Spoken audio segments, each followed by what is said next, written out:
మీ యొక్క జన్మజాతకంలో శనికి సంబంధించినటువంటి ఎటువంటి దోషాలున్నా సరే ఈ యంత్రం తీసుకోండి. శనికి సంబంధించినటువంటి ఏ దోషం యొక్క తీవ్రత అయినా తగ్గిపోతుంది.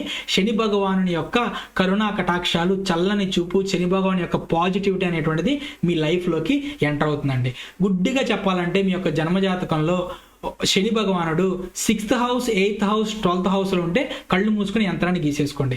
అలానే శని భగవానికి సంబంధించిన ఏలినాటి శనిలో కానీ, అష్టమ శని, అర్ధమాష్టమ శనిలో కానివ్వండి, శని భగవానికి సంబంధించినటువంటి మహాదశ, అంతర్దశ, ప్రత్యంతర దశలో శని భగవానుడు మీకు నెగిటివ్ రిజల్ట్ ఇస్తున్నాడు, శని భగవానుడు మీరు ఇబ్బంది పెడుతున్నాడు అనుకుంటే ఈ యంత్రాన్ని గీసి మీ దగ్గర పెట్టుకునే ప్రయత్నం చేయండి. ఇక న్యూమరాలజీ పరంగా చూసుకుంటే కనుక మీ యొక్క లోషు గ్రిడ్లో 8వ నెంబర్ అనేటువంటిది మిస్ అయితే కూడా మీరు యంత్రాన్ని గీసుకోవచ్చండి.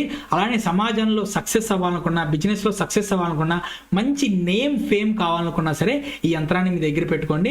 ఒక మంచి రెప్యుటేషన్ కావాలి సమాజంలో, అలానే ఒక పవర్ కావాలి, ఒక జడ్జిమెంట్ లెవెల్లో నేను ఎదగాలి అనుకుంటే కూడా ఈ యంత్రాన్ని పెట్టుకోండి.